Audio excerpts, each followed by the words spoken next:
Welcome to Getting Started on Guitar. My name is Keith Wyatt, and I'll be your teacher as you learn to play and take care of this incredible instrument. Our goal is to get you through the fundamentals and ready to play music as quickly as possible. So we've chosen the information and techniques that are used by most players most of the time in most styles of music. From this foundation, you'll be ready to keep going in any direction you like, whether it's soft and sweet or hard and heavy. Now let me tell you about some of the special features of this DVD. First, all of the information is presented in short lessons. After you've learned the fundamentals in the first step section, you'll be ready to put them to work with different styles and sounds in the Play Electric section. No matter what type of guitar you play or what style you love the most, check out the whole disc. You might be surprised at how much you can learn in some unexpected places. The best way to absorb new information is to use it right away, so each lesson is designed to be practiced with a rhythm track. By using the loop function, you can make the rhythm track repeat as many times as you like while you work on your technique or make up your own ideas and jam with the band. To learn more about Fender guitars and amps and how they're made, go to the More About Fender section on your DVD menu. In the Links section, you'll find some great websites that can offer you more guitar, music, and education-related information. Now, getting started with any instrument is exciting, but it also takes time to build your muscles and train them to do new things. If you've never played guitar before, your fingers will definitely be sore at first, but that'll go away as soon as you build some calluses. To get the most out of each lesson, take your time, use the rewind and pause buttons until you thoroughly understand it, then practice until you can play each example smoothly at a steady tempo before you move on. Depending on your experience and how much time you have for practicing, one lesson may take a few minutes to master, while another could take a few days. There are 3 steps to learning anything: knowing what to do, knowing how to do it, and then just doing it. I'm here to help you through the first 2 steps, and the third one is up to you. With that thought in mind, it's time to do it. So grab your guitar and let's take the first step.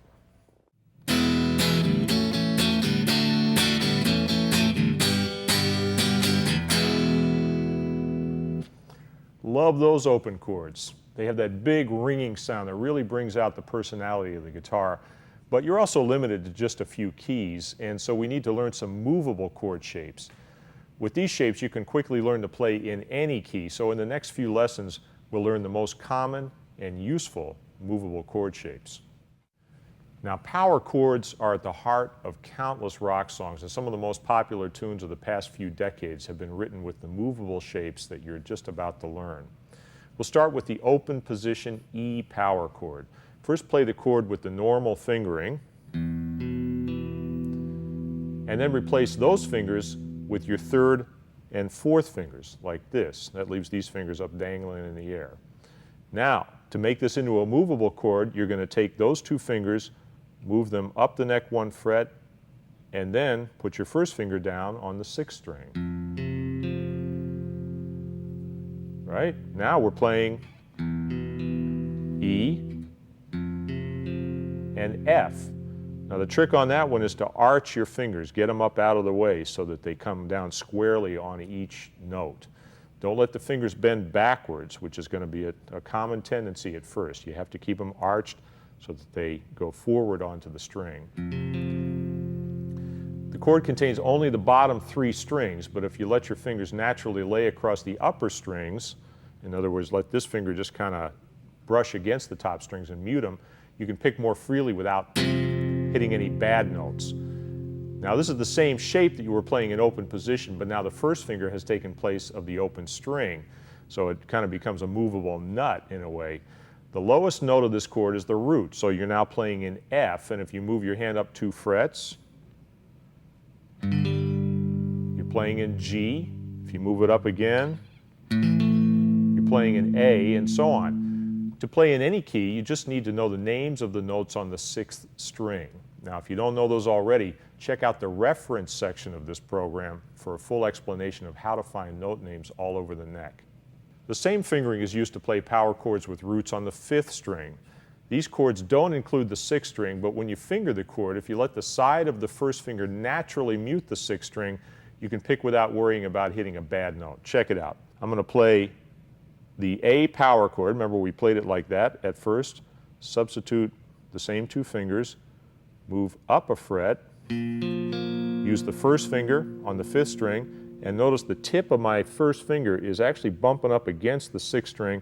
Normally we try to avoid that sort of thing. In this case it's a good thing, because if I mute that string, I can whack away at the low strings and it all sounds good. And then I let the side of my finger rest against the high strings, and I can free up my right hand to play rhythm.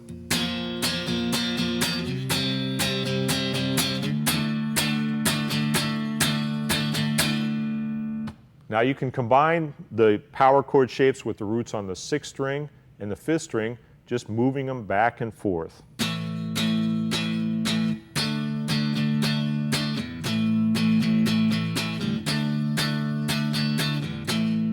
And of course, with these shapes, you can play in any position. So you can play progressions like A to D to E, for example.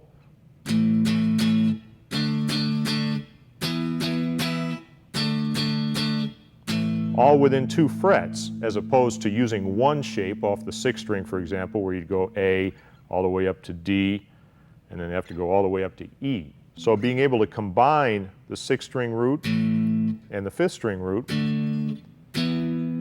is a real convenience when it comes to playing chord progressions up the neck. Now you've got 2 shapes, but they allow you to play any number of chords. The way you're going to work out on them first, though, is to go back to practice track number 1, which is combining the A chord, the D chord, and the E chord, and putting those 3 chords together in the same order that you've already done, but in a new position, is going to teach you how these power chord shapes fit together up the neck. Okay? Go work on that for a minute, and then come on back and I'll show you some more stuff.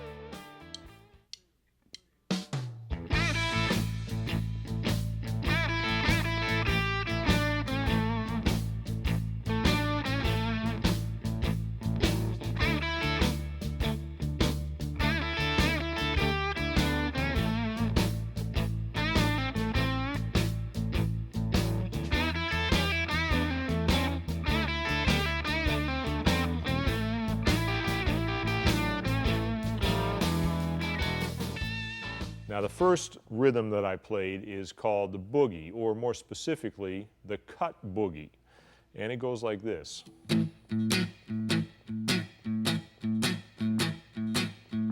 Right, now we're in the key of A, and so the first chord I'm playing is an A chord.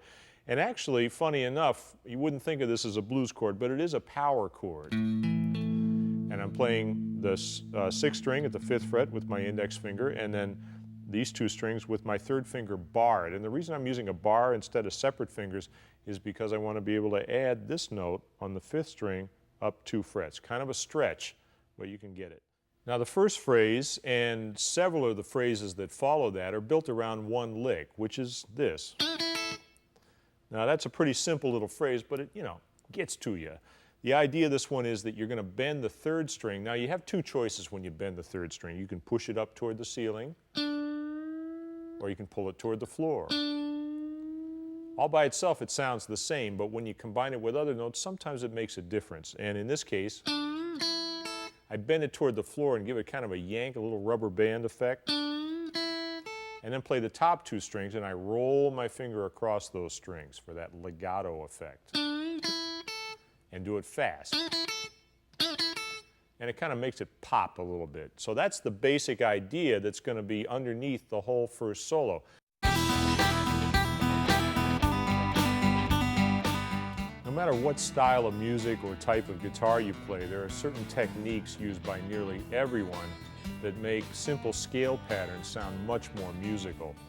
And these fall into 3 categories: legato technique, sequences, and rhythm. Now the 3rd technique, which is kind of an extension of the original legato technique, is called the hammer-on. And hammer-ons, together with pull-offs, are legato techniques for playing notes without picking by using your fretting hand to produce the sound. Here's how hammer-ons work. Start with your first finger on the 4th string at the 5th fret, okay? Pick the note. Now, without picking again, hammer your 3rd finger down at the 7th fret. If you do it hard enough, you'll hear the 2nd note just as clearly as the 1st.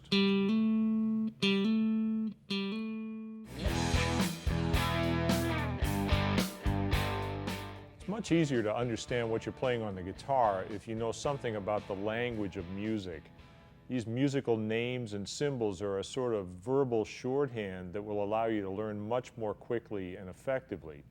In this lesson, we're going to learn the basic language of notes, scales, chords, and rhythms, enough to get you started and enough to let you understand a surprising amount about music. First, let's talk about notes. Now, like any written language, music has an alphabet, and it's the same as the first 7 letters of the standard alphabet: A, B, C, D, E, F, and G. The note A happens to be the name of the 2nd biggest string on the guitar, the 5th string. And starting with the open string, we can find all of the other notes in order as we move up the neck. There's A, B, C, D, E, F, G, and we return to A again.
First time around, I'm using an open chord strum, and I'm going to use some classic blues chords here. The song is in the key of A, and so the 1 chord, the main chord, is A dominant 7. And this right here is a classic country blues voicing for the dominant 7th chord. First finger bars these 3 strings, and the 2nd finger up on the top string. Now with the pick, I strike the 5th string, and then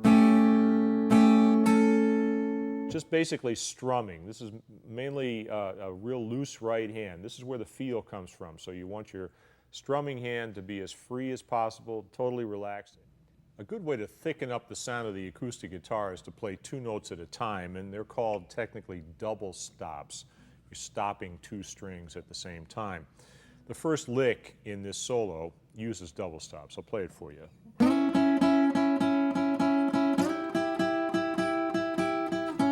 Now, I'm playing over the A chord, and if you play an A chord in the 5th position and look inside that chord, you could basically pick any 2 notes and they would form a double stop. So I'm using 2 of the notes that are on the 2nd string and the 3rd string. That little slide there helps give it a bluesy quality. Now the 2nd double stop, I slide up 3 frets, and those notes also belong to an A chord, although it might not be obvious at first. If you compare the notes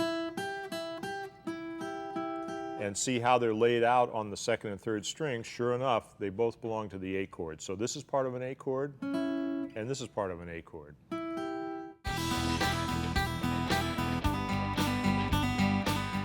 matter what style of music or type of guitar you play, there are certain techniques used by nearly everyone that make simple scale patterns sound much more musical. And these fall into three categories: legato technique, sequences, and rhythm. Now the third technique, which is kind of an extension of the original legato technique, is called the hammer-on. And hammer-ons, together with pull-offs, are legato techniques for playing notes without picking by using your fretting hand to produce the sound. Here's how hammer-ons work. Start with your first finger on the 4th string at the 5th fret, okay? Pick the note.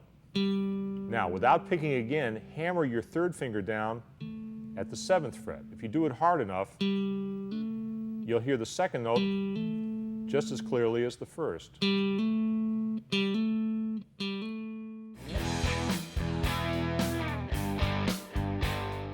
It's much easier to understand what you're playing on the guitar if you know something about the language of music. These musical names and symbols are a sort of verbal shorthand that will allow you to learn much more quickly and effectively. In this lesson, we're going to learn the basic language of notes, scales, chords, and rhythms, enough to get you started and enough to let you understand a surprising amount about music. First, let's talk about notes. Now, like any written language, music has an alphabet, and it's the same as the first 7 letters of the standard alphabet: A, B, C, D, E, F, and G. The note A happens to be the name of the 2nd biggest string on the guitar, the 5th string. And starting with the open string, we can find all of the other notes in order as we move up the neck. There's A, B, C, D, E, F, G, and we return to A again.